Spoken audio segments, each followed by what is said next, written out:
Bien, ahora sí, muchas gracias. Bien, entonces para iniciar, vamos a empezar conceptuando un poco lo que es el tema de la familia. Si bien creo que muchos y muchas comprendemos lo que es la familia, lo que es un poco sobre este sistema, digamos, humano, pero es importante identificar que a la familia lo podemos considerar como ello, como un sistema humano que es basado en relaciones principalmente afectivas o de consanguinidad, ¿no? Es importante comprender que en un sistema humano diferenciado, digamos, en temas de familia, es que hay relaciones más afectivas, pero también de consanguinidad, ¿no? No solamente es un tema de sangre o de parientes biológicos, ¿no? Sino también tiene que ver con estas relaciones más humanas, ¿no? Más psicológicas, más afectivas, ¿no?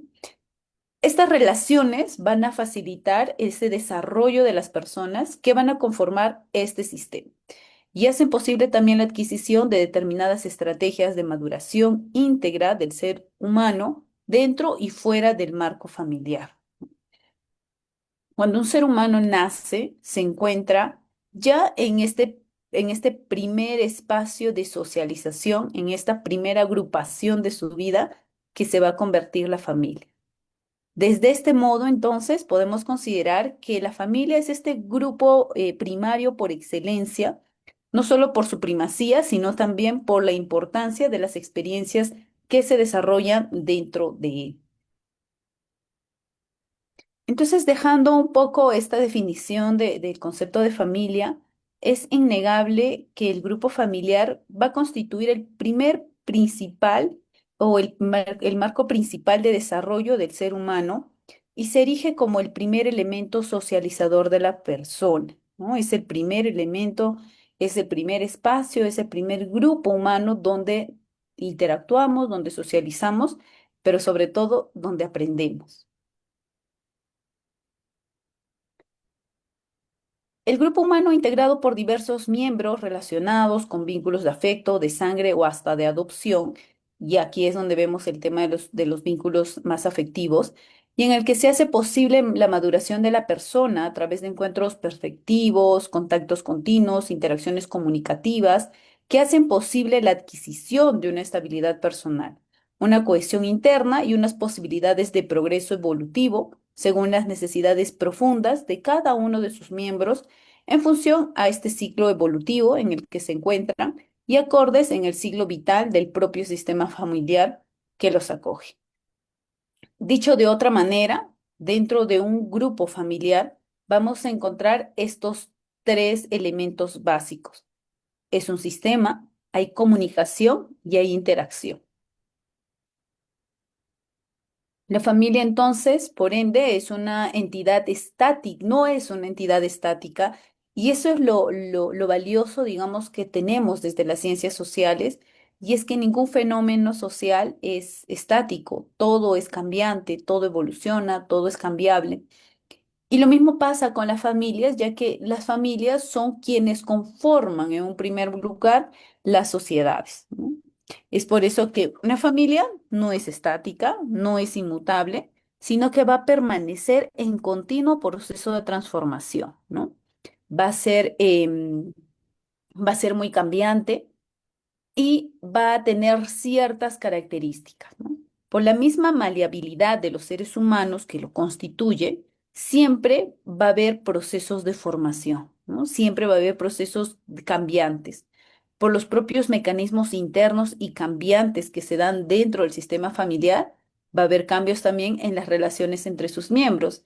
Es así que una familia con hijos pequeñitos, ¿no? Con hijos de primera infancia, no van a ser los mismos que esta misma familia cuando ya sus hijos sean adolescentes. El cambio de estructuras o sistemas de vida también se va a dar dentro de una familia y también por las propias características que otros sistemas sociales imponen sobre ella.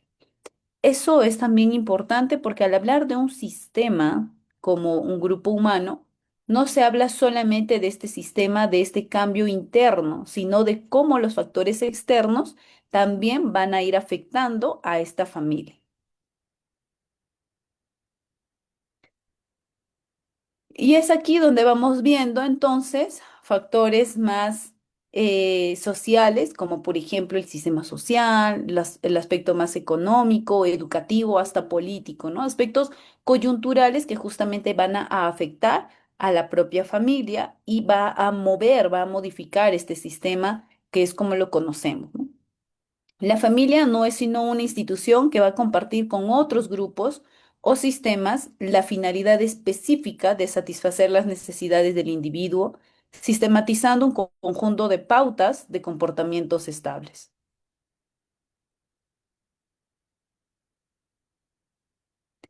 Entonces, como hemos visto, las familias son cambiantes. Tenemos familias, digamos, que se han ido acomodando a la coyuntura, a los aspectos más sociales. Y vemos cómo ahora podemos encontrar una variedad de tipos de familia, que va a depender mucho de diferentes escritores o autores para su definición como tal.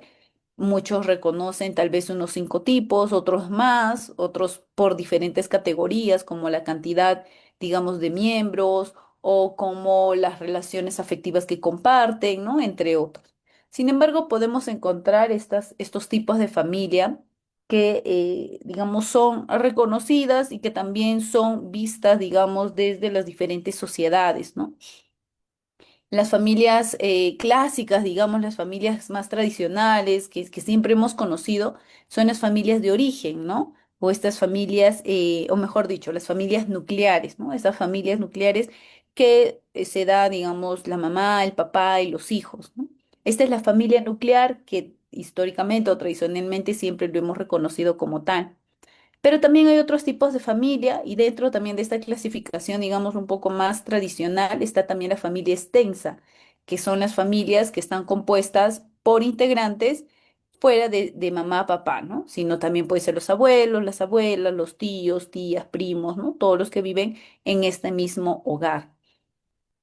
Y también tenemos algún otros tipos de familia, ¿no? Que también van siendo reconocidas. Pero también vamos viendo que ahora también podemos identificar familias de origen, ¿no?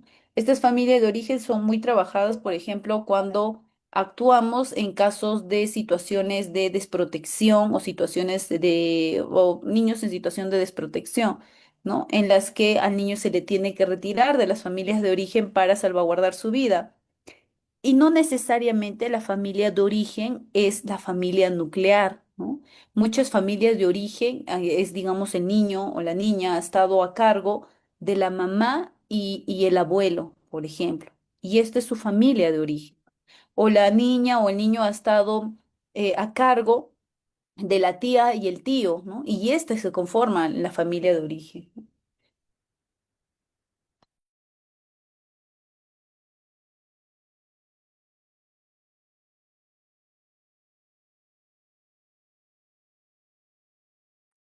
Esa se conforma en la familia de origen, ¿no? Otro de las familias que también me parece importante ir reconociendo, que lo he visto, digamos, con mucha presencia en zonas más periféricas, ¿no? Y también en cualquier espacio, en realidad las familias están divididas en diferentes espacios, pero también he visto este tipo de familias en muchos casos de situaciones de riesgo, ¿no? Curiosamente, son las familias reconstituidas o reconstruidas o ensambladas, como también se les denomina, ¿no? Que son las familias que, digamos, tienen hijos de parejas diferentes, pero luego se unen formando una familia reconstruida, ¿no? Ahí están las famosas madrastras, padrastros, ¿no? Entonces, este tipo de familias también están siendo, digamos, van tomando también más importancia porque también se va presentando más de este tipo de familias, ¿no? También tenemos las familias monoparentales, ¿no? Que también ya es un tipo de familia ya reconocida por hace mucho tiempo ya, y también es un tipo de familia que también está muy presente y sobre todo en las familias más vulnerables, ¿no? Porque al tener la carga familiar solo a un progenitor, ya sea la mamá o el papá, los factores, digamos, de precariedad, de vulnerabilidad van aumentando, ya que no es lo mismo que dos personas adultas puedan digamos, cumplir con todas las necesidades de los niños, niñas o adolescentes, a que solo una persona lo haga, ¿no? También tenemos las familias numerosas, ¿no? Que pueden ser, digamos, integradas no solamente por los hijos, sino tal vez por ahí también la familia está a cargo del sobrino o de la sobrina, ¿no? O de un primo que vive también con ellos, ¿no? También estas tipos de familias están siendo, digamos, reconocidas también, que son las familias homoparentales, ¿no? Que comparten, digamos, la paternidad de un determinado sexo, ¿no? El mismo sexo, por decirlo así. Y también tenemos las familias adoptivas, con este vínculo, digamos, de adopción político más legal, ¿no? Que también conforman una familia. Las familias de acogida, que como les comentaba, también se ve en los casos de riesgo, en los casos de desprotección, que es una medida, digamos, de protección del niño, que muchas veces son medidas temporales en su mayoría, pero también a veces pueden ser medidas más permanentes, ¿no? Que es el hecho de quitar, digamos, al niño de su familia de origen para salvaguardar su integridad por, digamos, vulneración de derechos y les colocamos en una familia diferente, ¿no? Puede ser una familia extensa o también puede ser una familia, digamos, sin vínculo biológico con este niño o esta niña, ¿no? Pero es una familia que va a protegerlo, que lo va a acoger.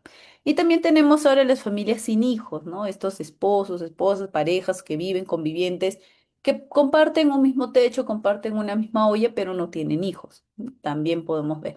Y podemos identificar muchos otros tipos de violencia, mejor dicho, de familias. Incluso también se habla el tema de la presencia de las mascotas, ¿no? En las familias, ¿no? Y también son reconocidos en algunos espacios también como familias, ¿no? Entonces es importante identificar que como profesionales del trabajo social vamos a encontrar un sinfín de familias, ¿no? De diferentes tipos, de diferentes naturalezas, pero es necesario ver a dónde se va, digamos, integrando estos elementos para poder definir qué tipo de familia es. ¿Y cuál es entonces la función de esta familia? ¿Por qué hablamos de esta importancia de la familia, de este primer grupo humano, de este primer sistema? Porque necesitamos saber que las familias tienen funciones. Por algo es que tenemos este grupo humano, ¿no? Una de sus funciones, bueno, es el de procrear, que es una de las funciones más tradicionales que se tiene, ¿no? Pero también es proveer calidad de vida a través del afecto, vivienda, alimentación, vestido, recreación, instrucción escolar o educación, ¿no? Asistencia mutua, seguridad económica, social y de salud. Es decir, las familias tienen que cumplir con garantizar el derecho de los que dependen de ellos, ¿no? Niños, niñas, adolescentes, personas adultas mayores, personas con discapacidad, entre otros, ¿no? Tiene que cumplir, digamos, con garantizar estos derechos. Y así como tiene derechos, también se tiene deberes, ¿no? Asimismo, también otra de las funciones es el bienestar familiar. Lo otro importante es el fomento de valores, ¿no? Que tal vez podemos decir, no, porque es una función muy tradicional, pero en realidad no. Muchas de las relaciones sociales que se forman en una persona se basan en la familia, ¿no? Y va a depender mucho de cómo son estas relaciones sociales en la familia para que podamos ver realmente si hay un traspaso, digamos, de valores a cada uno de los miembros o digamos, el traslado también de habilidades socioemocionales, sociales en estos miembros, ¿no? Por eso es que también entre sus funciones está el desarrollo de las habilidades sociales. Ahora bien, vamos a ir viendo entonces cuál es la dinámica y los roles familiares, ¿no? Una familia, entonces, es este sistema abierto donde los integrantes van a interactuar entre sí, pero también van a interactuar con el medio externo, ¿no? Es decir, así como es un sistema donde el sistema está conformado por partes, también este sistema no está aislado, sino va a estar sometido a diferentes factores externos, ¿no? Factores de sociedad. Por ello se conforman con subsistemas, ¿no? dentro de un sistema, dentro de una familia, podemos encontrar, digamos, estos tres escenarios, ¿no? Las relaciones conyugales, es decir, de pareja, mamá y papá, la comunicación que da entre ellos, las interacciones que van entre estos dos, digamos, entre esta pareja, pero también la relación que hay de manera parental, es decir, de cómo la madre interactúa con sus hijos o de cómo el padre interactúa con sus hijos o sus hijas, ¿no? Esta relación parental se basa básicamente en proveer, en brindar afecto, alimentación, seguridad, cuidado, de ser educador y de ser autoridad, ya sea hacia el hijo, la hija o de sus dependientes, ¿no? Y también tenemos esta otra relación, que es la relación fraternal, es la relación de hermanos, donde vemos relaciones más de solidaridad, de comunicación y de protección, ¿no? Esta relación más fraternal, más de hermanos, entre hermanos, hermanas, de cómo se da, digamos, este tipo de interacción.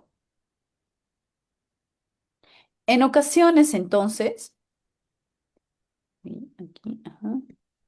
En ocasiones, podemos ver que estos roles son dejados a un lado, digamos, por un subsistema y son tomados por otros subsistemas. Ejemplo, cuando los padres, o es un sistema, digamos, un tipo de familia monoparental en la que solo está la madre, y la madre sale a trabajar todo el día, quien asume tal vez el cuidado de los hijos más pequeños es la hermana mayor. Entonces, este rol de brindar, digamos, de afecto, de proveer, de dar alimentación, de seguridad, de cuidado, es asumido por otro integrante de la familia, que en este caso es la hermana. Entonces, va a depender mucho de ciertas situaciones que encontremos para ver si este subsistema tiene, digamos, se conforma con los roles que les compete, digamos, a cada uno de los integrantes, o tal vez son asumidos los roles por otro integrante de la familia. Es así que ahora vamos a ir viendo los tipos de dinámicas, ¿no? Las dinámicas familiares que encontramos en una familia, ¿no?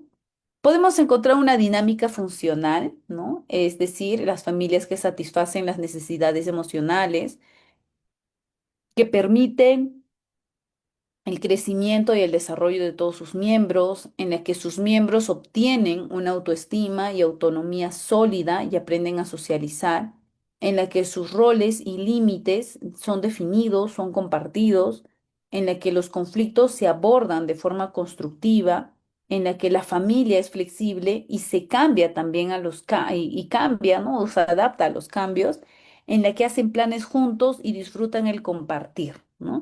Esta, digamos, es una dinámica funcional, ¿no? En la que todo es positivo, en la que se satisface ciertas necesidades, en las que hay roles, pero también hay límites, ¿no? Hay límites compartidos, en las que los conflictos se van a abordar de forma constructiva, ¿no? Entonces, esta, digamos, es el escenario que todos quisiéramos en las familias, ¿no? El escenario perfecto con una dinámica funcional, estable.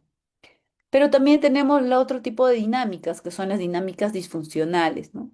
En la que los comportamientos son inadecuados e inmaduros entre los padres, se presenta mucho la falta de comunicación afectiva y el apoyo emocional. Hay roles poco claros o también rígidos, ¿no?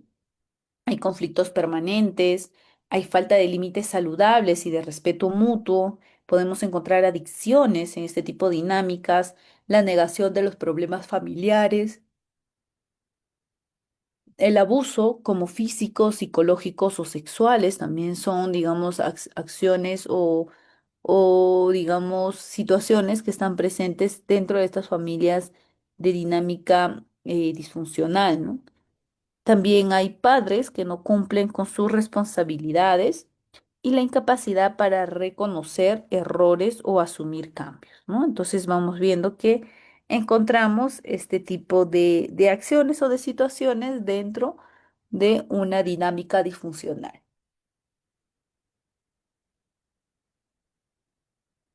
¿Cuáles son entonces los cambios en la familia? ¿No? A lo largo del desarrollo, digamos, de una familia, cuando hacemos una intervención familiar, vamos a encontrar cambios, cambios en las familias.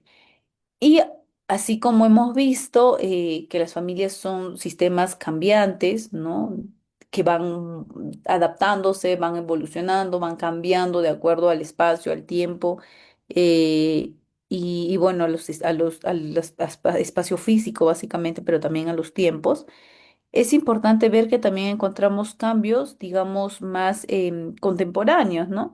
En la que la sustitución del modelo de familia extensa se ha empezado a tener, digamos, con un tipo de familias nuclear, ¿no? En la que se constituye más por los miembros de la pareja y la descendencia directa o dependiente de la misma. Es así que en muchas sociedades vemos familias o bueno, vemos la mayor presencia de familias tipo nucleares, ¿no? Porque ya quieren reducir, digamos, la cantidad de miembros dependientes, ¿no? Es decir, que vemos familias que ahora solo tienen un hijo o dos hijos, ¿no? Ya no vemos esas familias extensas con varios hijos, ¿no? Van disminuyendo, digamos, la tasa de natalidad, ¿no? Y esto está muy asociado a los niveles de fecundidad, ¿no? Que giran en torno a dos hijos por pareja, ¿no? Ese es, digamos, uno de los cambios que vamos encontrando. También hay la prioridad del estado conyugal, es decir, se otorga una mayor importancia focalizada en etapas anteriores a los hijos, ¿no? Es decir, a las relaciones de pareja, su desarrollo, el equilibrio entre los miembros de la misma en el ejercicio de responsabilidades o en la igualdad de oportunidades, ¿no? Hay algo que ha ido cambiando y es que ahora tenemos bastantes proyectos, digamos, o lineamientos propios también del Estado que empiezan a dar Pero consejerías, supuestamente, asesorías a las familias aunque y Luisa sería estas María, relaciones de pareja va buscando, digamos, va tratando de ser un poco más, va tratando de ser un poco más estables, ¿no? Se va tomando importancia a esta relación en pareja antes de tener, digamos, descendencia, ¿no? Vamos viendo también que hay desorientación en el ejercicio de la autoridad y también en el cumplimiento de las funciones socializadoras y educadoras de los hijos, ¿no? Ahora vamos viendo que si bien ya los hechos de violencia, los actos de agresión, de castigo, digamos, por decirlo así, de manera física, se han ido limitando. Es decir, se han ido digamos, reconociendo como vulneración de derechos, ¿no? Y esto ha generado que muchos padres y muchas madres ya no sepan cómo generar, digamos, autoridad en sus hijos, ¿no? Entonces se desorientan en esto y no saben cómo cumplir, digamos, con esa función socializadora y educadora de los hijos.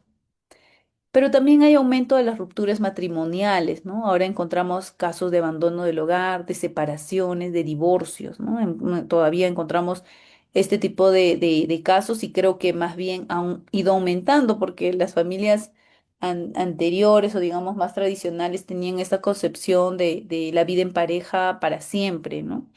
Pero ahora vamos viendo que existen, digamos, estas rupturas en las que las familias pueden optar por otros aspectos o por otros caminos. Y también hay una presencia de la emancipación tardía de la descendencia, ¿no? Es decir, hijos e hijas a cargo de los padres, ¿no? Con, digamos, hijos e hijas con ya la mayoría de edad, ¿no? Que siguen participando en la convivencia del grupo familiar y que siguen dependiendo económicamente por la falta de recursos propios, ¿no? Esto todavía vemos, ahora vemos que hay hijos e hijas con edades, digamos, altas, en las que todavía viven en casa de los padres, de las madres, ¿no? Y bueno, esto también tiene que ver mucho con el aspecto económico, ¿no? De las oportunidades, las condiciones económicas que se les da o que tenemos, digamos, en la sociedad. También vemos adopción tardía del compromiso matrimonial o de pareja. Esto está muy asociado al tema de la fecundidad, ¿no? Se trata de retrasar, digamos, los compromisos, ¿no? Los compromisos conyugales, de pareja, la estabilidad, digamos, emocional en pareja, ¿no? Se va viendo que ya las familias se van formando, digamos, con mayoría de edad. No quiere decir estos cambios que siempre hay o que sí o sí está sucediendo esto en todas las familias, porque no es así. Se va viendo mayores casos de estos aspectos, pero no necesariamente siempre sucede ello, ¿no? Así también hay el aumento del número de personas que no establecen una relación de pareja estable y de los hogares unipersonales, ¿no? También vamos viendo la presencia de este tipo de familias o de hogares, ¿no? Hay el incremento del número de parejas sin descendencia, tanto por elección propia, ¿no? Como por existencia de problemas de fertilidad, ¿no? Y esto ha generado también que haya nuevos métodos, digamos, de reproducción asistida, ¿no? No se veía, pero que ahora sí, hasta los vientres en alquiler, ¿no? Que también demanda el tema de legal y todo ello, ¿no? Y también vamos viendo un mayor número de ancianos dependientes dentro del núcleo familiar, es decir, las personas de la tercera edad, ¿no? Los adultos mayores, ¿no? Van teniendo más presencia, ¿no? Vamos teniendo más personas adultas mayores que a los niños y niñas por el tema de la natalidad, ¿no? Es decir, antes se veía 7 niños por familia, ahora solo se ve uno o dos, ¿no? Pero esos 7 niños que fueron en su momento ya son adultos mayores, ¿no? Entonces, esa, digamos, es este cambio generacional que estamos viendo y que este sector, digamos, o esta población necesita de cuidados y de atención, al igual que los demás miembros de la familia, ¿no? Y también hay aumento de uniones prematrimoniales, ¿no? Es decir, se ha dejado, digamos, de lado este matrimonio tradicional como la única vía legítima para el comienzo de una vida en pareja y se ha adoptado uniones de diferentes niveles de compromiso, ¿no?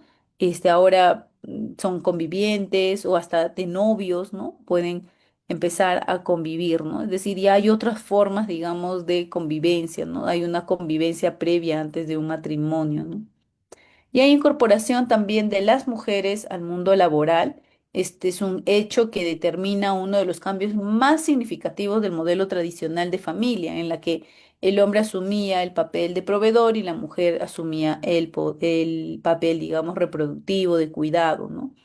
Ahora con la situación o con el hecho de que las mujeres ya también aportan o se incluyen al mundo laboral, esta situación va cambiando, ¿no?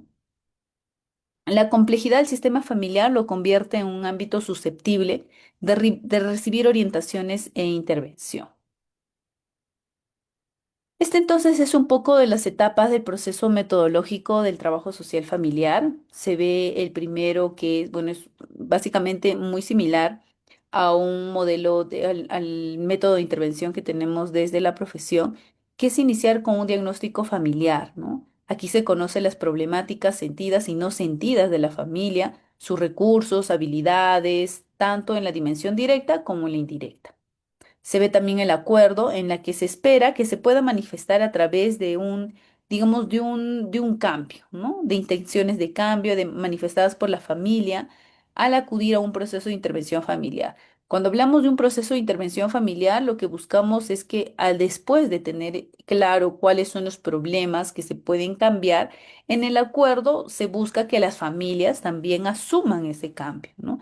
La idea no es que la familia siempre viva presente, digamos, o continúe a futuro siempre con la intervención profesional, ¿no? Sino más bien que sean familias fuertes, independientes, autosostenibles, ¿no?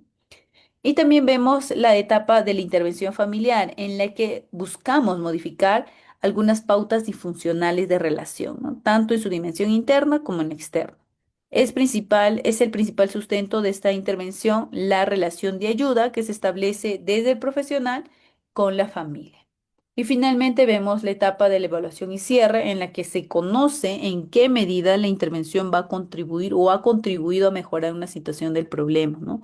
Es decir, la evaluación debe realizarse igualmente cuando no se han producido cambios o solamente la intervención ha sido para evitar un mayor deterioro. Ahora sí, vamos a entrar entonces a lo que son a los instrumentos de abordaje familiar. Como les comentaba, en realidad, en cuanto a los instrumentos, podemos encontrar muchos de ellos. Tendríamos que diferenciar el tema de las técnicas y los instrumentos. Recordemos que las técnicas son aspectos un poco más grandes, amplios, digamos, más subjetivos, ¿no? De conceptuales. Y los instrumentos son la parte más táctica, es la parte en la que nosotros ponemos o digamos, podemos poner a cabo, podemos desarrollar esta técnica que estamos viendo. Eso sí que, por ejemplo, cuando hablamos de una encuesta, la encuesta es es esta técnica, digamos, más cuantitativa, le encontramos más datos, ¿no? Pero ¿cómo llevamos a cabo esta encuesta? A través de un cuestionario.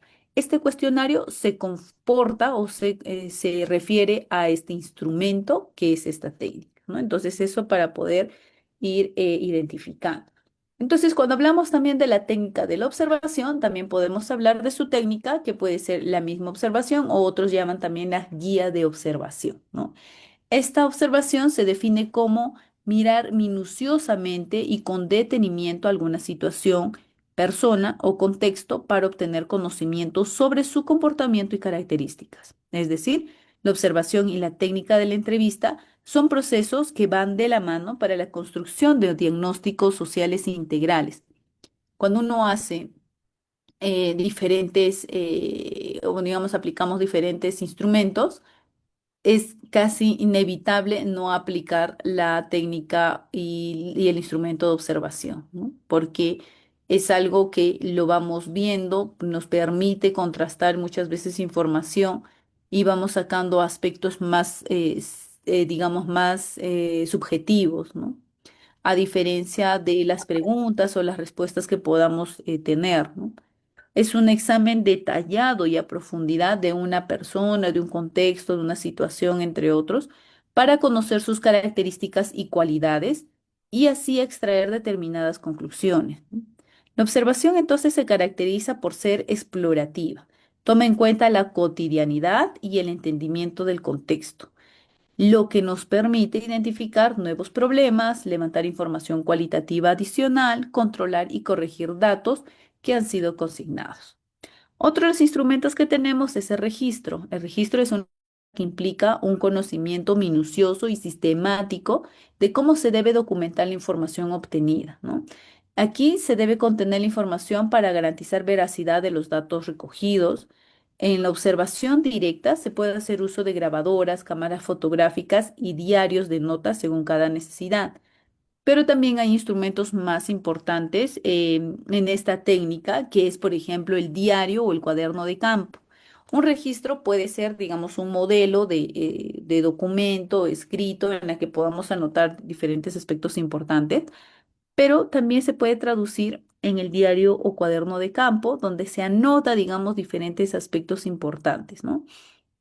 En el cual se van a registrar todos los resultados de de las conversaciones, de las observaciones, de las impresiones, que van a servir luego como insumo para la elaboración de informes o para programar, programaciones o para tener un plan de intervención, entre otros. Otro de los instrumentos que tenemos son los familiogramas, ¿no?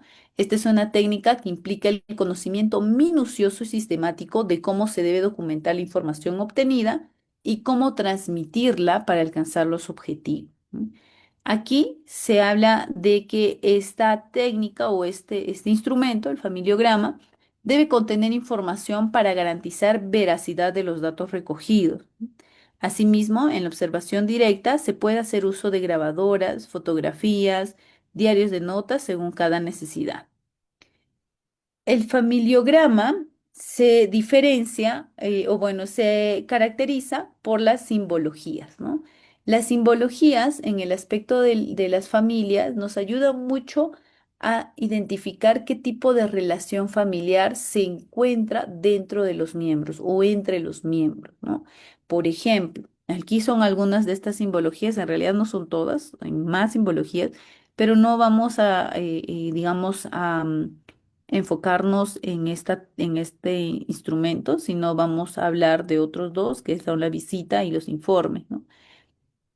Pero esto a grandes rasgos, ¿no? Por ejemplo, cuando hablamos de relaciones o de miembros integrantes de la familia que son muy unidos o son muy fusionados, vamos viendo este tipo de simbología, ¿no? Que son las tres líneas. Cuando hablamos solo de unidad, es decir, una buena relación, vamos viendo, digamos, dos líneas, ¿no? Pero si hablamos de que entre estos integrantes de la familia hay una pobre relación o es una relación muy conflictiva, podemos enfocar, digamos, este tipo de simbologías. Lo mismo si queremos identificar que estos miembros son unidos, pero también son conflictivos, o si hay una relación distante, o simplemente si son, digamos, integrantes apartados o separados, ¿no? Entonces, estos son algunos de los ejemplos de simbologías que podemos encontrar dentro de un familiograma. Ahora bien, entonces para avanzar, vamos a entrar a este instrumento que es, bueno, a esta técnica, porque en realidad es una técnica, que es la visita domiciliaria. Y ya la visita domiciliaria se va a asociar o se va a apoyar a otras técnicas, como por ejemplo la entrevista y la observación. Pero para identificar entonces a qué nos referimos con la visita domiciliaria, la visita domiciliaria es entendida como aquella visita que realiza el profesional del trabajo social a un hogar, en la que trata de tomar contacto directo con la persona o con su familia y en el lugar donde vive, ¿no? Con fines de investigación o tratamiento, ayuda o asesoramiento, ¿no?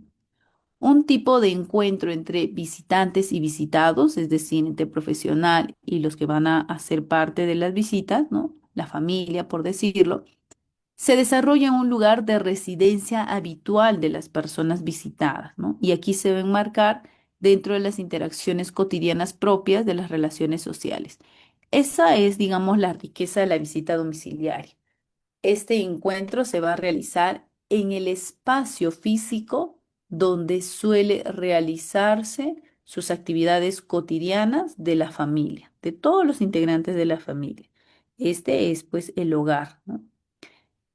La visita domiciliaria es una técnica de actuación del trabajo social que presenta la particularidad de incluir otras dos técnicas, como lo iba comentando, la observación y la entrevista, que va a facilitar la interacción dialógica teniendo lugar en el ambiente en el cual la persona desarrolla su vida cotidiana, que se basa en un proceso comunicacional verbal y no verbal, y se caracteriza por un objetivo definido, ¿no? Que puede ser una investigación, un asesoramiento, un seguimiento, un cierre de la actuación profesional, entre otros. Todo va a revestir un valor estratégico en el proceso de actuación profesional. Es importante identificar entonces que esto es una de las grandes diferencias, digamos, que encontramos con las entrevistas, ¿no? Las entrevistas se pueden dar en diferentes espacios, en una oficina, en otro espacio, tal vez en lugar de trabajo. Incluso podemos hablar ahora de entrevistas, digamos, a través de las llamadas o las teleasistencias, entre otros. Pero la visita domiciliaria no, ¿no? La visita domiciliaria sigue teniendo esa característica de ser presencial, de ser en la misma, en el mismo hogar, y esto genera, digamos, mayores datos necesarios para nuestra intervención. Para muchos autores, ¿no? Se menciona a la visita domiciliaria como una técnica o también como un acto, ¿no?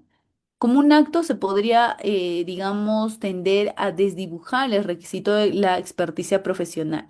Por eso es que hablamos de la visita domiciliaria como una técnica, ¿no? Porque la técnica es entendida como un saber práctico, ¿no? Que facilita la utilización racional de instrumentos o procedimientos para obtener un resultado buscado o previsto. Es decir, hemos tenido que estudiar, hemos tenido que saber, que prepararnos, que tener en claro algunos aspectos para desarrollar o para realizar una visita domiciliaria. Muchas veces con la frecuencia de hacer las visitas domiciliarias, ¿no? En el día a día, en nuestro campo laboral, pensamos que, bueno, es como un acto, ¿no? Voy ahí, voy a ver cómo está la familia, en su casa, pero en realidad no es así, ¿no? Vemos que es una técnica porque tiene todo un conjunto de estrategias, de pasos, de procedimientos, ¿no? Otra de las características es que se da el énfasis en la investigación diagnóstica y o intervención, ¿no? Es decir, se puede dar por investigar, o sea, podemos hacer una visita domiciliaria para investigar un fenómeno o para intervenir, ¿no? Ambos pueden ser factibles, pueden ser posibles, Y podemos, digamos, destacar que en el trabajo social se suele hacer en ambos aspectos, ¿no? El propósito es de conocer cierta realidad familiar en su propio contexto, asociándose al diagnóstico social. Cuando hablamos de investigación, está muy asociado al diagnóstico social. En el trabajo social realizamos la visita domiciliaria para ambos, digamos, para ambas finalidades, ¿no? Ya sea por investigación o diagnóstico o por intervención. Y también vemos los contextos internos y o externos de la vivienda, ¿no? Uno de los objetivos principales de la visita domiciliaria es profundizar en el conocimiento de la vivienda y cómo sus aspectos estructurales y de equipamiento van a incidir en la dinámica que constituye cada grupo observado, ¿no? Junto con lo anterior se suma el conocer el contexto. Hay una idea central que es que la visita domiciliaria es una variante de la entrevista, ¿no? Algunos autores mencionan que la visita es una variante de la entrevista. Pero como les comenté al inicio, yo, bueno, he encontrado más fundamento en creer que la visita domiciliaria es una macrotécnica. Es una macrotécnica que se complementa, sí, con otras dos técnicas muy utilizadas, pero que no son las únicas, ¿no? Muchas visitas domiciliarias no aplican, digamos, una ficha de entrevista, sino tal vez un familiograma o un cuaderno de campo, ¿no? U otro tipo de instrumentos, ¿no? Lo cierto es que la visita domiciliaria permite al profesional completar la valoración del caso social utilizando la información en el contexto natural del usuario o en el lugar de residencia habitual. La información recogida que utiliza, digamos, esta técnica va a permitir identificar la situación real del caso, ya que los datos facilitados en las entrevistas pueden diferir, digamos, una entrevista en una oficina, en un despacho puede diferir de los recogidos en el domicilio, ¿no? Entonces, una visita domiciliaria también nos puede ayudar a constatar, ¿no? A ver, a verificar si los datos que hemos obtenido en una entrevista previa son reales o no lo son. El porqué de la visita domiciliaria, bueno, como les comenté antes, muchas veces, al ser una acción tan repetida, digamos 1000 veces repetidas, porque existen espacios laborales en donde todos los días se hacen visitas domiciliarias, esto es una posibilidad también grande de poder innovar profesionalmente a través de esta técnica, ¿no? Por otro lado, también para las familias, recibir la visita de un trabajador social o una trabajadora social puede ser un momento excepcional o habitual, ¿no? Va a depender siempre de la frecuencia y la continuidad que tenga el profesional en el domicilio, ¿no? Si es una visita, digamos, más de intervención, tal vez por ahí visitas más de tratamientos, ¿no? O de tratamiento psicoeducativo, entre otros, se vuelve tan frecuente que ya no va a ser tan excepcional, ¿no? A diferencia tal vez de una visita de diagnóstico o de investigación. Para los profesionales del trabajo social es muy importante este contacto con lo comunitario porque va a aportar elementos claves para ubicar a la familia en un contexto concreto que permita una mejor comprensión de la situación. Es decir, para llegar a la vivienda o al llegar al hogar, a la casa, digamos, de nuestros usuarios, usuarias, no vamos a aparecer, digamos, de un momento a otro, ¿no? Sino que vamos a pasar todo un proceso, vamos a recorrer los caminos y esta visualización, digamos, del entorno nos va a permitir también conocer aspectos del contexto, ¿no? De cómo es que se interacciona también la familia con su comunidad, con su barrio, con su espacio físico, ¿no? La visita domiciliaria entonces es un acto profesional fundamental, es característico, histórico y actual también, y es una demostración palpable de esa preocupación por lo socialmente eclipsado, es decir, por lo que no podemos ver, y esto aporta un valor añadido a la profesión, aunque ciertas formas de hacer visitas les hayan restado también, ¿no? Porque a veces tantas visitas domiciliarias, ya muchos de los usuarios se pueden cansar o hasta el mismo profesional también, ¿no? Hay objetivos y características de una visita domiciliaria. Una visita domiciliaria requiere de ciertas habilidades sociales y de comunicación, ¿no? Y esto va a incluir una mirada analítica, una escucha activa, preguntas precisas, habilidad para controlar situaciones imprevistas y la capacidad de relación. Estas son algunas habilidades sociales que los profesionales que hacen visitas domiciliarias van a tener que fortalecer, ¿no? El de tener esta habilidad para controlar a situaciones imprevistas que son muy frecuentes, ¿no? Sobre todo si tenemos, digamos, usuarios o dentro de los integrantes de la familia, una persona con algún tipo de problema mental, por ejemplo, ¿no? Entonces tenemos que saber, digamos, tener estas habilidades para poder controlar algunas situaciones que no estaban, digamos, previstas en nuestro plan, ¿no? Asimismo, también el hecho de que se produzca un ambiente del usuario, ¿no? Es decir, en su casa, en su vivienda, va a evitar en muchas oportunidades actitudes defensivas, ¿no? Pero también va a llevar algunas contrapartidas, ¿no? Es decir, para el profesional puede generarle sensaciones o emociones que debe identificar y también controlar, ¿no? Mientras más visitas domiciliarias realizamos, como que vamos ganando más experiencia y vamos a tener, digamos, mayor control de esas actitudes defensivas, ¿no? De esas actitudes, digamos, de temor, ¿no? Durante la visita domiciliaria también se pueden registrar los siguientes datos de interés que no necesariamente lo pregunta, sino que a través de la observación lo podemos, digamos, identificar. Lo primero, las características de la vivienda, ¿no? Por ejemplo, cuántos metros cuadrados, cuáles son las condiciones de habitabilidad, el equipamiento, la adecuación de los espacios, ¿no?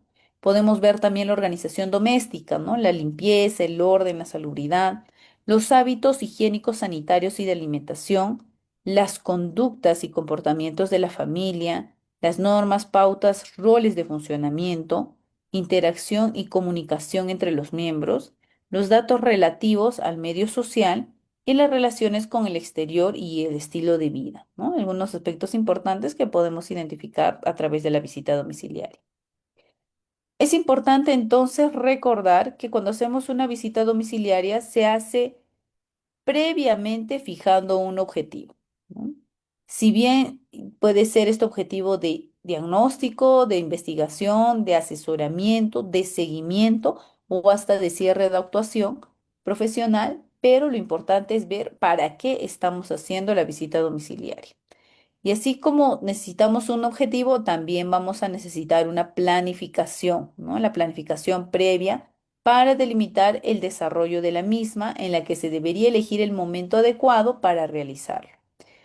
Una visita domiciliaria también presenta algunas características distintas a la entrevista, ya que se puede tener en cuenta algunos aspectos, como por ejemplo, saludar y poder esperar a que la persona nos invite a pasar al domicilio, ¿no? Estamos yendo a hacer una visita profesional. Y tenemos que ver también algunos aspectos importantes. Mantener siempre el respeto, la cortesía y una distancia apropiada.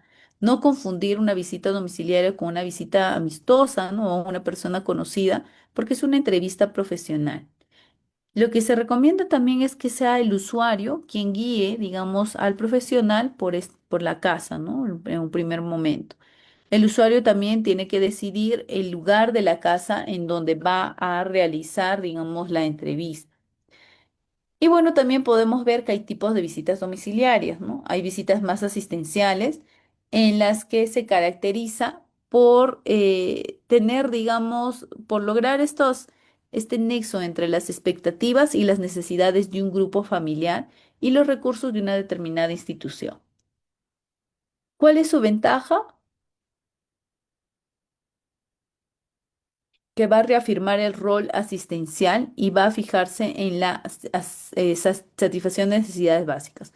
Este tipo de visitas domiciliarias va a buscar, digamos, asistir o atender de manera inmediata a un determinado problema o una determinada carencia, ¿no? Ejemplo, la visita domiciliaria para conocer la situación socioeconómica que acredita la asignación de una pensión asistencial de invalidez o vejez o subsidio familiar, entre otros, ¿no? Este tipo de visitas, por ejemplo, son más de tipo asistencial. También tenemos visitas de intervención que se dan para generar cambios, ¿no? Generar cambios en la dinámica familiar. Se da en un contexto domiciliario donde se entrega una información de inmediata utilización en las estrategias de intervención. Y si bien puede haber, digamos, diferentes aspectos de contingencia, o mejor dicho, diferentes aspectos que tal vez no necesariamente el profesional lo maneja al 100%, pero sí es bueno manejar aspectos de contingencia, ¿no? De tipo domiciliario en el momento de la intervención. Un ejemplo son las visitas domiciliarias que propicia el cambio de límites difusos entre subsistemas parentales y fraternales. O, por ejemplo, visitas domiciliarias que busquen fortalecer las competencias parentales de los padres y de las madres, ¿no? Estos son, digamos, tipos de visitas más de intervención. Y también tenemos las visitas más evaluativas y de seguimiento, ¿no? Este es un proceso más continuo de retroalimentación, de estados de avance, de la intervención profesional. Se busca fortalecer el compromiso de la familia con la intervención profesional. Un ejemplo es las visitas domiciliarias para evaluar un adecuado ejercicio de rol parental hacia un niño, niño adolescente, para poder, digamos, retirarlo tal vez de una situación de riesgo de desprotección, ¿no? De riesgo, ¿no? Entonces se puede realizar este tipo de seguimientos para ello. Hay fases en una visita domiciliaria, como les dije, no es el hecho de solo ir a una casa y bueno, ver ciertos aspectos, sino tiene todo un proceso de preparación. Tenemos una fase preliminar, una fase de ejecución, una fase de evaluación.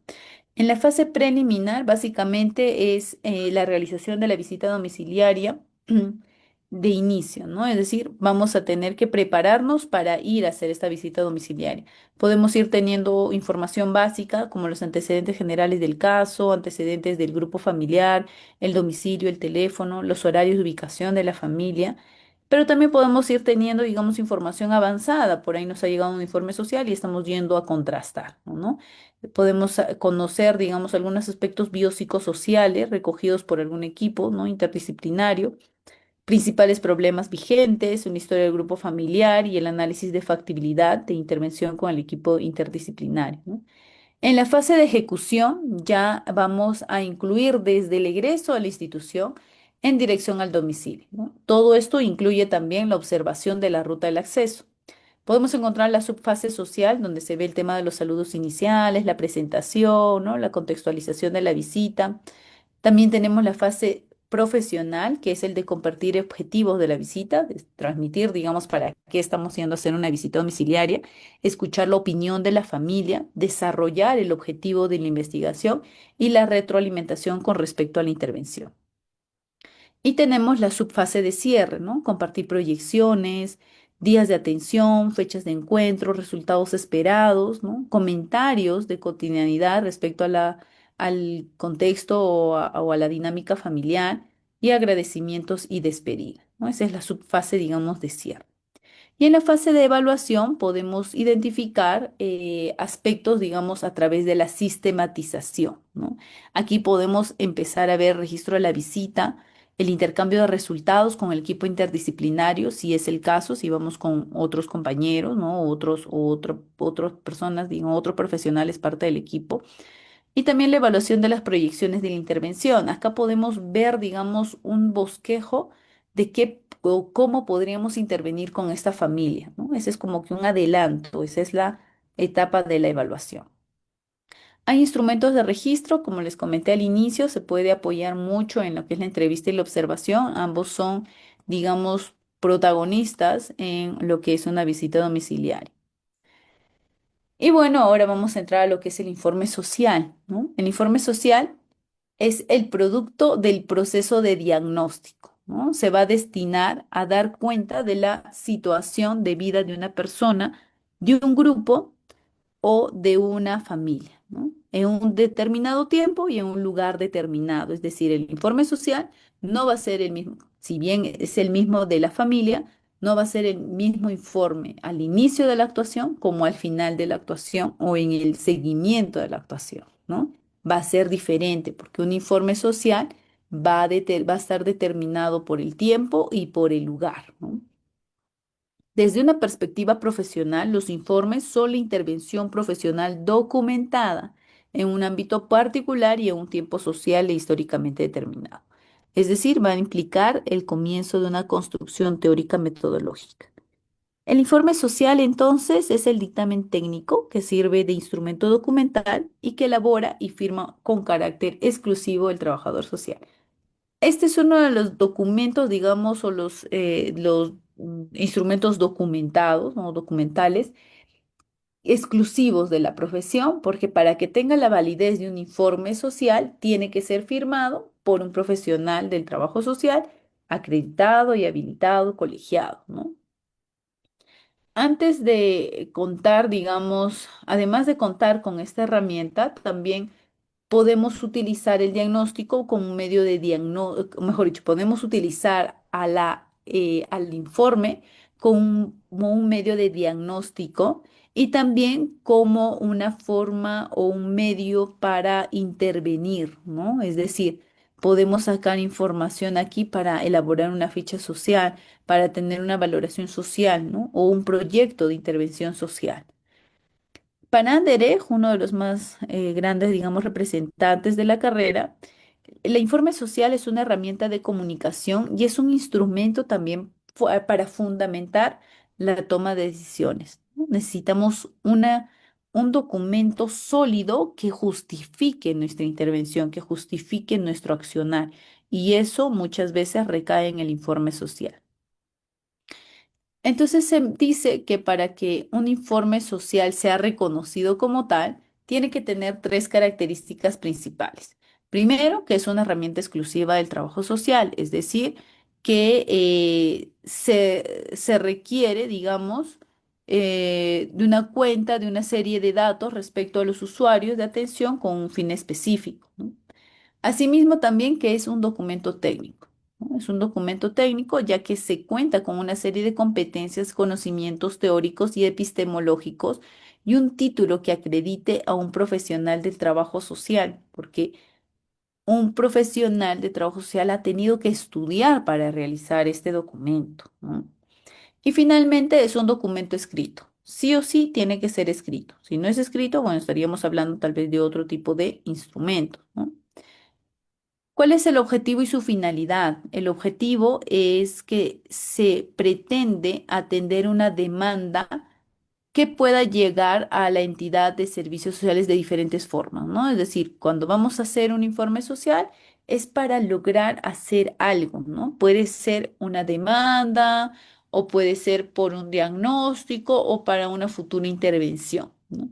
El profesional del trabajo social elabora el informe social como una vía para determinar un diagnóstico, ¿no?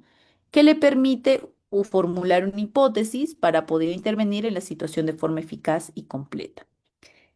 Es importante entender que existen tantos informes sociales como diversidad de situaciones de demanda social y tantos diagnósticos como hipótesis formuladas. Lo que sí debemos tener claro es que no debemos dejarnos llevar por opiniones emitidas sin datos objetivos. Para elaborar un informe social tenemos que tener datos que garanticen nuestra escritura en este documento, ¿no?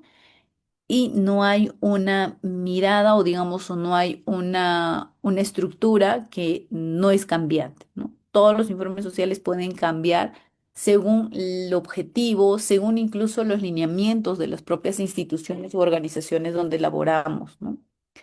Pero también hay tipos de informes sociales, ¿no? Podemos ver que se puede utilizar, digamos, una especie de guía, ¿no? Una especie de plantilla en la que podamos identificar algunos aspectos que son indispensables para el accionar del profesional, ¿no?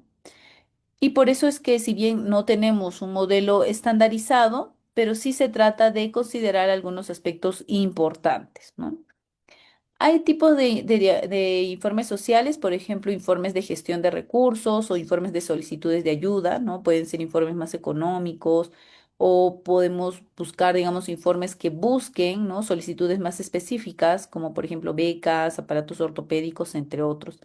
También podemos tener informes sociales más de tipo de información, ¿no? Es decir, que se elaboran para aclarar ciertos aspectos sobre los cuales se necesita resolver digamos, algún tipo de solicitud de ayuda.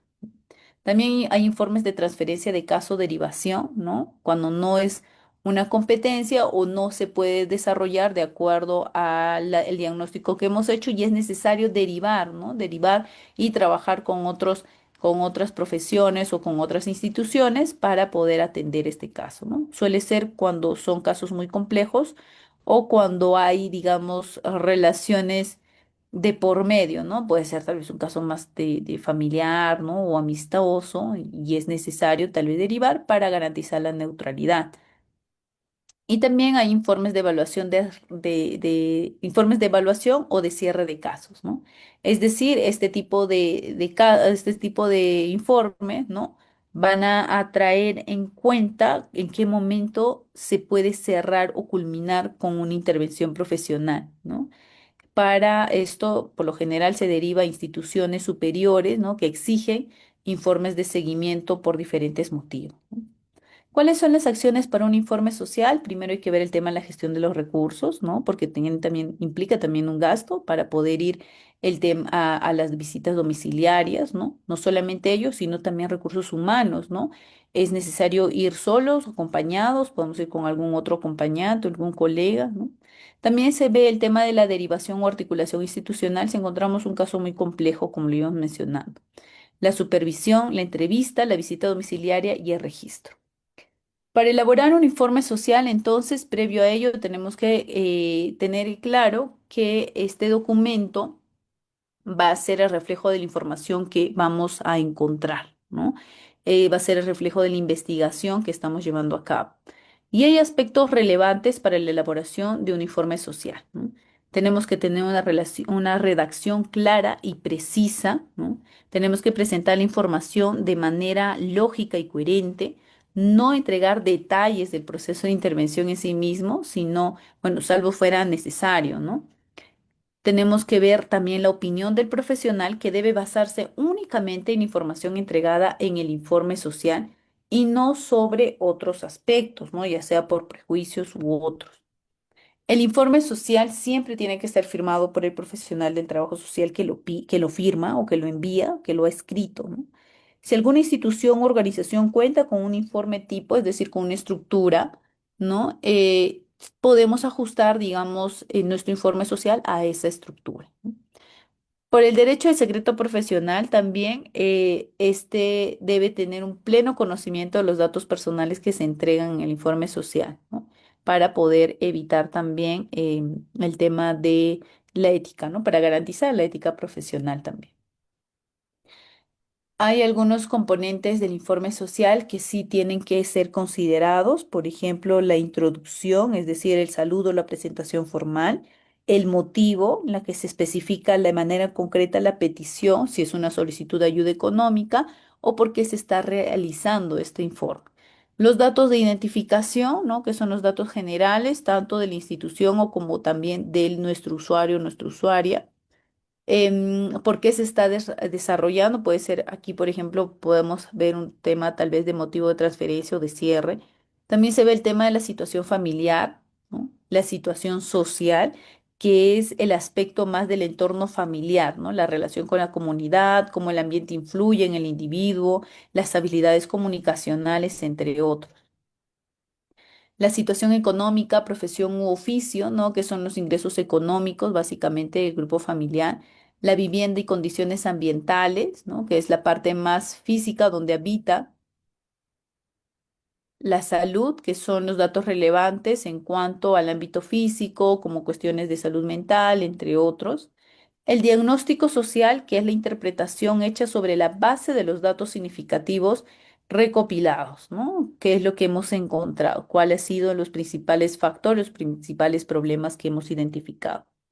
El tratamiento realizado, que también lo podemos distinguir, digamos, como estas posibles hipótesis de intervención, ¿no? Y la evaluación y opinión profesional.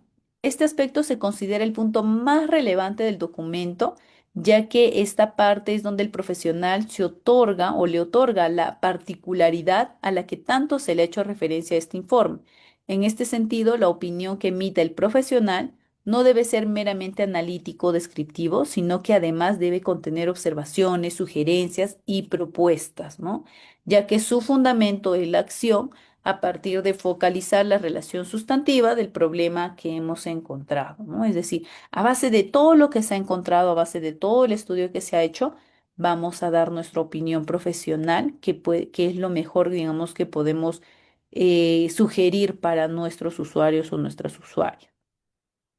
Hay aspectos a considerar, bueno, esto es otra de las estructuras o de los aspectos que puede incluirse en un informe social, sobre todo cuando hablamos del abordaje más familiar, tenemos que incluir la estructura y dinámica familiar, las capacidades parentales, cuidados y de protección, el soporte familiar y social, situaciones de salud, condiciones formativas, educativas, las redes comunitarias e institucionales o instituciones, las condiciones laborales económicas, la vivienda, el entorno cercano, el diagnóstico social, entre otros, ¿no?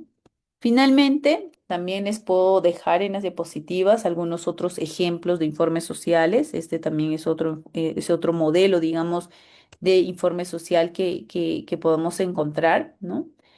Y bueno, aquí también hay otro modelo de informe social, ¿no? Que podemos encontrar. Esto es un caso más ya de situaciones, por ejemplo, de desprotección o de riesgo de desprotección en niños y niñas y o adolescentes, ¿no? Y acá, por ejemplo, se menciona sobre el motivo de la visita, la evaluación socioeconómica y la visita domiciliaria en cuanto a los ingresos, de ingreso, ¿no? Es decir, el niño ingresó a un centro de atención, por ejemplo, residencial, y vamos viendo, digamos, estos aspectos importantes. Algunos aspectos que se considera, la situación familiar, económica, educativa, entre otros. El diagnóstico social, que se puede identificar como tal, las conclusiones, las recomendaciones, ¿no? Entre otros aspectos. Bueno. Gracias, hemos llegado al final. De hecho, es un tema bastante amplio si consideramos algunos otros aspectos como, por ejemplo, modelos, ¿no? Evaluaciones que podemos realizar. Pero he tratado de sistematizarlo, de resumirlo. Espero que haya quedado igual. Si desean las diapositivas, ¿no? Los materiales, puedan comunicarse con el centro de capacitación para que les hagan así llegar, ¿no? Bueno, por mi parte. Muchas gracias por la asistencia y también por la consideración.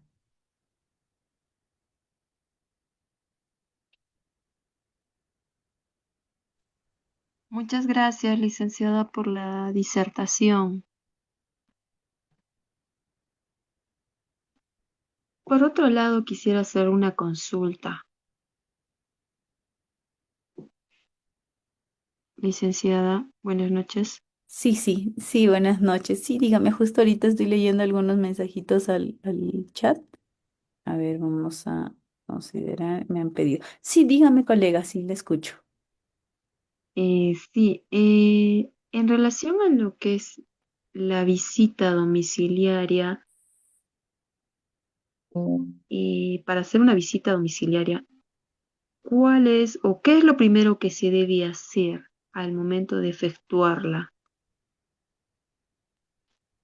Sí, gracias, colega. Bueno, justo como les comentaba entre también las diapositivas, cuando vamos a realizar una visita domiciliaria, primero hay que conocer un poco el caso, ¿no? Yo sé que existen casos que nos llegan de diferentes formas, algunos tal vez con un informe social derivado, otros tal vez por algún caso de denuncias, ¿no? O tal vez por ahí un proceso o una denuncia que le hizo un externo, tal vez un vecino, una vecina, ¿no? Entonces, lo primero hay que empaparnos un poco del caso, ¿no? Saber de qué trata esta situación, de qué trata este caso. Dependiendo de los documentos que tengamos, vamos a identificar qué datos vamos a ir a contrastar, ¿no? ¿Qué datos vamos a ir a contrastar o qué datos necesitamos también para poder trabajar o poder hacer una propuesta de intervención, ¿no? Ese es el primer paso que siempre les menciono, conocer un poco sobre la situación para realizar esta visita domiciliaria. Lo otro es poder ver el tema de la preparación, ¿no? Los temas de preparación que tiene que ver con tener tal vez una idea de cómo, a qué estamos yendo a hacer la visita domiciliaria. Por ejemplo, un objetivo, ¿no? ¿Cuál es nuestro objetivo para hacer esta visita domiciliaria? ¿No? Aquí justo está en la fase preliminar, es decir, de preparación.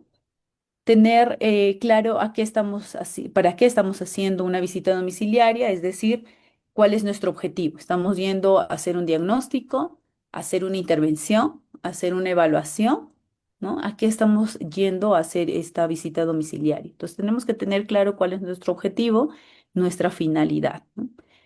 Y bueno, creo Mm. que esos son los dos aspectos importantes que tenemos que hacer antes de una visita domiciliaria. Algunos incluso se recomienda tener por ahí una propuesta de ficha de entrevista, ¿no? Es decir, qué preguntas puedo realizar. Todo eso tiene que ver con la parte preparatoria, ¿no? Qué entrevista o qué preguntas puedo utilizar, ¿no? ¿Qué aspectos tengo que considerar? Porque recordemos que también una visita domiciliaria no se puede extender, ¿no? Al igual que una entrevista que se recomienda hacer unos 40 minutos, es lo mismo, ¿no? No podemos estar mucho tiempo también en la casa, ¿no? De los usuarios o de las usuarias. Y por eso es necesario también enfatizar en qué aspectos vamos a ir a averiguar o vamos a ir a identificar en esta visita domiciliaria. Eso te podría comentar, colega. Licenciada, gracias. Una pregunta más. Y en el tema de los instrumentos que se aplican, el familiograma eh, y el otro instrumento, hay otro instrumento más. eh, en otra, en otra capacitación escuché de que estos instrumentos como el familiograma y había otro, el ADGAR, se complementan más que todo para el tema de, digamos, violencia, por ejemplo. Estos instrumentos son, digamos, aplicados, digamos, para familias nucleares específicamente extensas. No sé si podría explicarme al respecto, ¿no?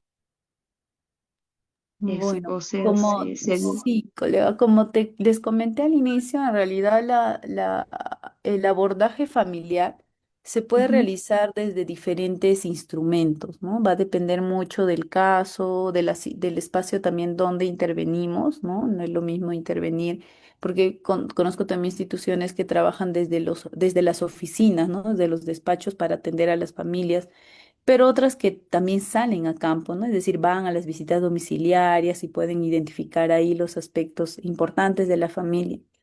Dentro de todo este conjunto, digamos que es el abordaje de la familia, podemos encontrar muchas herramientas en realidad, incluso hay los mapas de redes, ¿no? Uy, se me fue el otro nombre, que son más completos que los familiogramas, ¿no? Eh, y que muchos se complementan entre ellos, ¿no?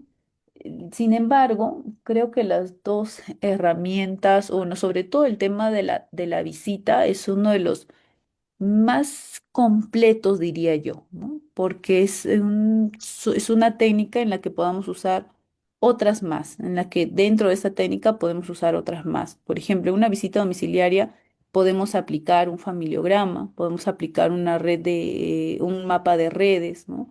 Podemos aplicar la técnica misma que mencionaste, el APCAR.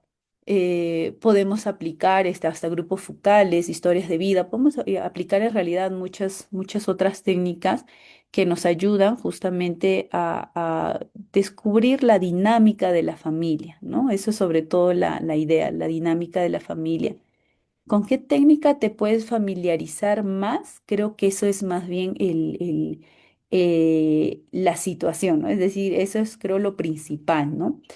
Para muchos profesionales es muy fácil usar, por ejemplo, el familiograma, para otros no tanto, por la cantidad de simbologías que tiene, ¿no? Entonces, es necesario ver también qué tanto manejamos estas técnicas diferentes que tenemos, pero también conocer, digamos, cuál puede responder mejor al caso que vamos a atender. Como te comento, en mi caso siempre me ha servido las visitas domiciliarias complementadas con las entrevistas y con las observaciones, ¿no? Eso me ha ayudado mucho. También he aplicado fichas sociales, por ejemplo, dentro de una visita domiciliaria, que también ayuda, ¿no? Entonces, eso te podría ir comentando con respecto a qué técnica se puede acomodar mejor, ¿no? Ya, Ajá, justo ahí licenciada, me dice. gracias. Una Gracias. última pregunta. En relación al informe social, el- ¿podría explicar más algo de respecto al secreto profesional? Porque se indica esto de que, por ejemplo, en un caso de informe ya, digamos, de violencia judicial, este, ya no entra a tallar tanto esto del secreto profesional. No sé qué podría decirme al respecto. Bueno, primero que el secreto profesional es tuyo, o sea, el secreto profesional es el caso que tú conoces, tú no puedes divulgarlo con otras personas, ¿no? Pero si una entidad te pide el tema de conocer el caso para que pueda determinar una situación de, digamos, un caso determinado, ¿no? Tener una toma de decisión, una medida de protección, sí tenemos que darlo de acuerdo también a la naturaleza del caso, ¿no? El secreto profesional es no difundir, no divulgar nuestros casos que tenemos, no necesariamente callarnos para que o bueno, callarnos y no decir o cómo no, no actuar frente a un hecho, ¿no? Eso es el tema del secreto profesional. Si es necesario y las instituciones lo piden, se hace. Por ejemplo, cuando trabajamos con menores de edad, ¿no? Siempre se protege sus nombres, pero en el inicio, ¿no? En el inicio de los oficios que, por ejemplo, derivamos, ¿no? Pero en el informe como tal, sí se considera, por ejemplo, los datos cuando es necesario, porque se necesitan medidas de protección, ¿no? Entonces tiene que ver mucho con ello, pero sobre todo más con la ética profesional, ¿no? Con la ética profesional en la que no podemos hacer, digamos, un informe basado en ideas propias, ¿no? Digamos, en nuestras propias, digamos, en nuestras propias tradiciones, percepciones, ¿no? O hasta nuestros propios estereotipos, ¿no? Sino más bien un informe neutral, un informe que muestre la veracidad del problema, ¿no? Entonces, eso te podría ir comentando, ¿no?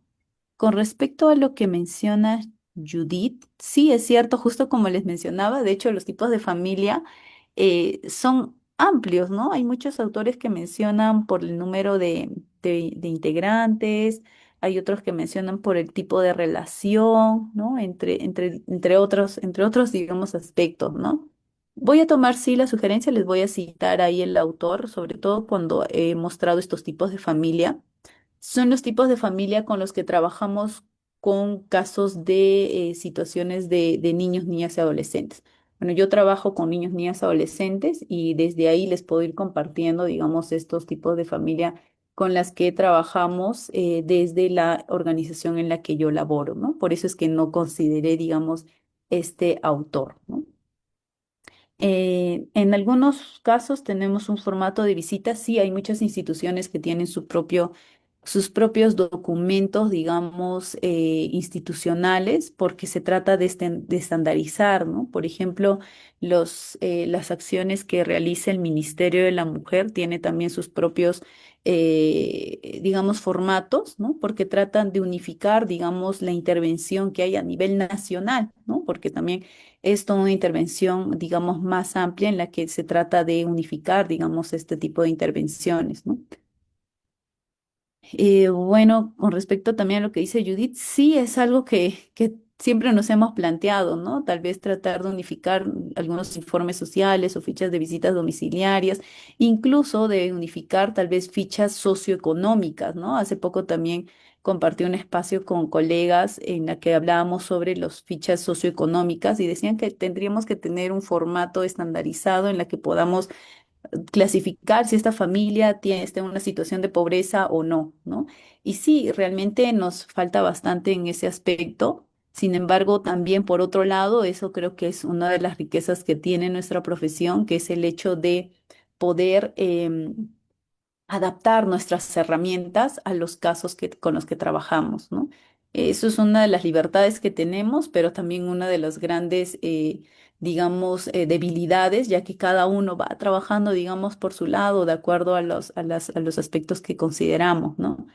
Ahí está, María Eugenia también nos hablaba de los ecomapas, justo lo que les decía, que también sirve, por ejemplo, en casos de violencia, ¿no? En casos de violencia, porque los ecomapas nos permiten identificar las redes de soporte. Ujú. En Derecho de familia se menciona los tipos de también nos falta capacitarnos para sustentar el informe citando teoría científica social. Sí, en el derecho de familia también se menciona los tipos de familia. Bueno, los tipos de familia que yo les mencioné son los tipos con los que trabajo desde mi institución, ¿no? Que es reconocida, digamos, en mi institución, que me parece también uno de los, digamos, que muestra también esta diversidad de familias que tenemos, ¿no? Sin embargo, no es la única tipología que tenemos. Mm, sí, también es algo que concuerdo contigo, Yajaira. La parte importante del informe social es el sustentarnos, ¿no? El informe social no es un escrito que lo hacemos a la volada, ¿no? O que por ahí se nos ocurre, o que describimos lo que hemos encontrado, sino que es es un documento en la que analizamos, en la que involucramos diferentes enfoques, diferentes teorías, ¿no? Y esto justamente se vuelve el sustento técnico que damos a nuestra intervención, ¿no? Y eso es importante, ver el tema de la recomendación o el tratamiento que vamos a dar al caso que estamos, digamos, desarrollando a través del informe social. Bien, entonces. Bueno, nuevamente, muchas gracias. Bueno, conmigo será una siguiente oportunidad, ¿no? Y bueno, muchas gracias y también si desean las diapositivas ahí, Centro de Capacitación seguramente les van a hacer llegar. Bueno, que tengan buenas noches. Hasta una siguiente oportunidad. Gracias, licenciada, muy amable. Gracias, licenciada. Buenas noches.